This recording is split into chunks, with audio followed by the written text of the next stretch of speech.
Apa yang paling ditakuti selepas lawatan Donald Trump ke China, malangnya telah berlaku. Trump telah melakukannya secara rasmi dan di hadapan kamera. Presiden Amerika secara terbuka menyatakan bahawa Amerika Syarikat tidak akan berperang untuk Taiwan sekiranya China menyerang. Dan sebenarnya, menurut kata-kata Presiden Amerika, Taiwanlah yang merancang untuk menyerang China, bukannya sebaliknya. Oleh itu, Amerika Syarikat tidak sepatutnya menjual senjata kepada Taiwan. Dan yang paling penting, Donald Trump mengakui bahawa apabila Xi Jinping bertanya kepadanya sama ada dia akan mempertahankan Taiwan, dia menjawab tidak. Selepas itu, beliau menasihatkan Taiwan supaya lebih berdiam diri agar tidak memprovokasi negara China yang besar. Dan ini, saya ingatkan, adalah Presiden Amerika Syarikat, negara yang selama beberapa dekad menjadi sekutu utama Taiwan. Nama saya Alexei Pichi. Mari kita bincangkan topik ini bersama-sama.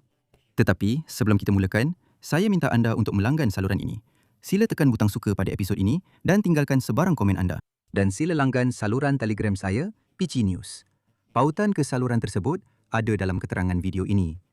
Di sana kami menyiarkan berita terkini sebaik sahaja kami menerimanya. Jadi, mari saya jelaskan terlebih dahulu. Hari ini Presiden Amerika Syarikat secara rasmi dan terbuka mengumumkan pengunduran daripada dasar Amerika Syarikat mengenai perlindungan Taiwan sekiranya berlaku pencerobohan oleh China. Sama seperti dengan Vladimir Putin, Donald Trump bukan sahaja tidak mendapat apa-apa daripada Xi Jinping selepas sidang kemuncak itu, dia juga mengambil pendiriannya memihak kepada China. Dan isu ini bukan sahaja tentang apa yang dikatakan oleh Trump, tetapi juga bagaimana dia mengatakannya. Malah, ada unsur sindiran terhadap Taiwan sendiri di sini. Pada dasarnya, Trump hari ini memberitahu Taiwan bahawa mereka harus diam dan menahan segala-galanya yang datang dari pihak China. Donald Trump secara terus terang menyatakan bahawa Taiwan yang kecil sepatutnya, Donald yang bersalah. Apa yang akan berlaku tidak bergantung kepada itu. Tapi biar saya terus bacakan petikan panjang daripada Donald Trump dan kemudian kita akan bincangkannya. Bagi Taiwan, inilah detik seperti Alaska. Detik, seperti yang disebut oleh Rusia. Perjanjian yang berlaku di Alaska yang dihadapi oleh Ukraine pada 16 Ogos 2025. Apabila Trump selepas rundingan pertama dengan Putin muncul bersama Sean Hannity dari saluran Fox News dan buat pertama kali menyatakan bahawa Ukraine harus menyerahkan wilayahnya kepada diktator Rusia.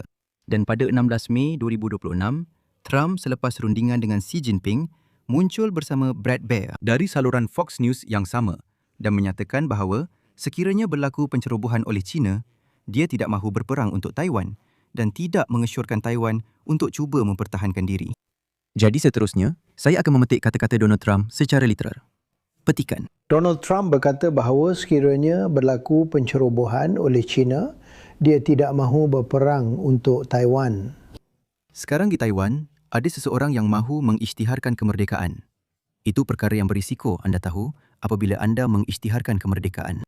Mereka mahu mengisytiharkan kemerdekaan kerana mereka mahu terlibat dalam peperangan. Mereka sedar bahawa mereka mempunyai Amerika Syarikat di belakang mereka. Saya mahu semuanya kekal seperti sedia ada. Saya tidak berhasrat untuk sesiapa pun mengisytiharkan kemerdekaan. Dan anda tahu, kita diminta untuk menempuh perjalanan sejauh 9,500 batu untuk terlibat dalam peperangan. Sedangkan saya tidak berhasrat untuk itu.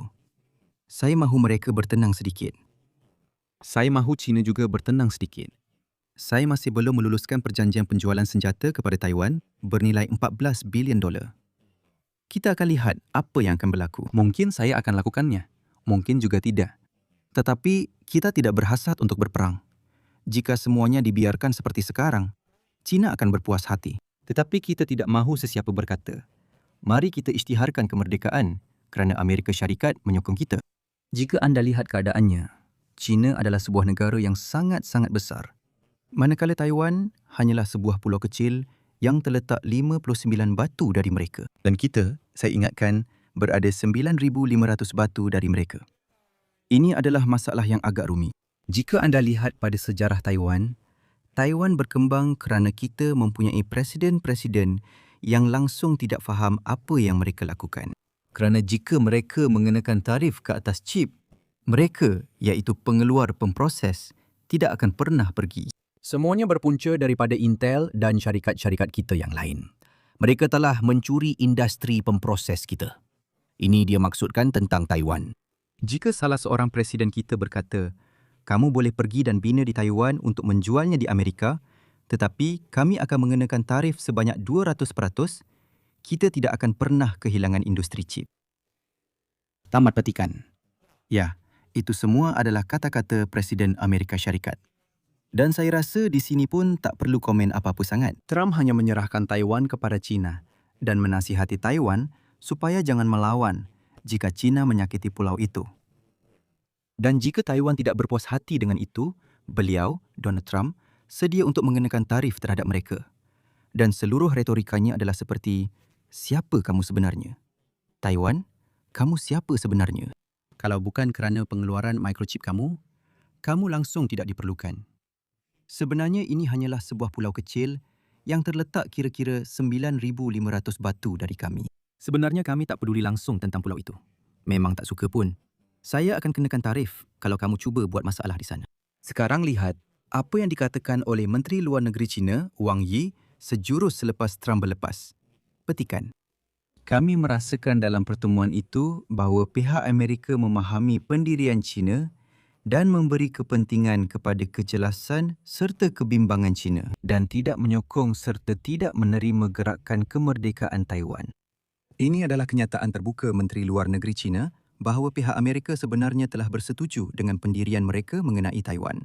Dan Washington tidak menafikan kenyataan ini. Malah, Donald Trump dengan jelas menyatakan betapa dia sangat bersetuju dengan perkara itu. Tetapi di sini jelas sekali terdapat persamaan antara Ukraine dan Taiwan. Trump berkata bahawa dia tidak mempunyai sebarang kewajipan terhadap Taiwan sama seperti kepada Ukraine. Ukraine mempunyai Memorandum Budapest, manakala Taiwan juga mempunyai 2 undang-undang yang mewajibkan Amerika Syarikat untuk membantu. Biar saya jelaskan. Apabila Donald Trump diingatkan bahawa Amerika Syarikat terikat secara undang-undang melalui Undang-Undang Hubungan Taiwan 1979 untuk membekalkan senjata kepada Taiwan bagi tujuan pertahanan diri.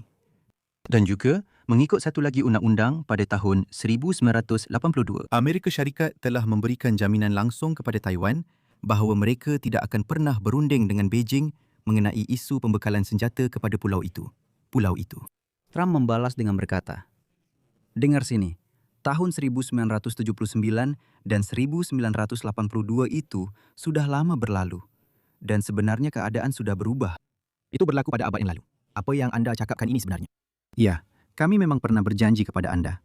Tapi itu adalah presiden-presiden sebelum ini. Apa kaitan saya dengan perkara itu? Maksudnya, kami tak wajib untuk ingat kewajipan kami selama bertahun-tahun. Itulah jawapan untuk berapa lama?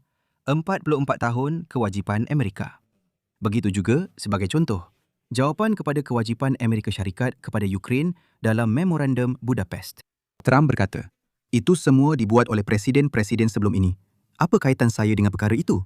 Reaksi Taiwan pula sebenarnya sangat pantas dan jelas. Pegawai rasmi menegaskan bahawa kenyataan pegawai Amerika sendiri membuktikan bahawa dasar Amerika Syarikat terhadap pulau itu tidak berubah. Dan di sini perlu diakui bahawa, ya, Amerika Syarikat secara rasmi memang tidak pernah menyokong kemerdekaan Taiwan. Mereka sentiasa menyokong dasar satu China. Tetapi saya ingin mengingatkan, sebagai contoh, Nancy Pelosi, seorang Demokrat, dia hanya menaiki pesawat dan terbang ke Taipei, langsung tidak mempedulikan Beijing. Dan saya ingin mengingatkan, Beijing pada masa itu tidak pernah mengeluarkan kenyataan seperti yang dibuatnya sekarang. Tetapi, dan ini sangat penting, di Taipei juga telah menyatakan, Taiwan menggesa Amerika Syarikat supaya tidak menghentikan penjualan senjata kepada pulau itu, sambil menekankan kepentingan perjanjian ini untuk keselamatan serantau dan pencegahan. Maksudnya, Taipei secara terbuka meminta supaya tidak menghentikan sesuatu yang Trump secara terbuka enggan untuk sahkan. Ini jelas menunjukkan ketidakyakinan terhadap rakan kongsi. Jelas sekali, ini merupakan kemenangan bagi China, walaupun penasihat keselamatan negara Waltz keluar selepas sidang kemuncak dan cuba menenangkan semua orang. seterusnya saya akan petik kata-katanya. Presiden Trump berkata bahawa beliau tidak mahu melihat peperangan di Selat Taiwan. Cara terbaik untuk mengekalkan keamanan adalah dengan memberikan senjata kepada Taiwan yang diperlukan untuk mencegah pencerobohan oleh China Komunis. Dan Beijing tidak berhak menentukan senjata apa yang kita jual kepada Taiwan atau mana-mana negara lain. Baiklah, memang kedengaran indah. Bagus, kita bangga. China tidak akan menentukan apa-apa untuk kita. Tetapi saya ingin menekankan, ini adalah penasihat keselamatan negara, bukan presiden. Dan presiden Donald Trump, berkata bahawa kita akan lihat apa yang akan berlaku dan kononnya Taiwan yang mahu perang, bukan China. Di sini saya akan berhenti seketika. Sila tulis pendapat dan kesimpulan anda di ruangan komen di bawah episod ini, langgan saluran ini, tekan loceng dan jangan lupa untuk tekan butang suka. Jika anda ingin menyokong kerja saluran YouTube ini, anda boleh berbuat demikian dengan memberikan sebarang derma melalui pautan dan maklumat yang terdapat dalam keterangan video ini. Saya amat menghargai sebarang sokongan daripada anda. Itu sahaja untuk kali ini. Jaga diri anda. Jumpa lagi.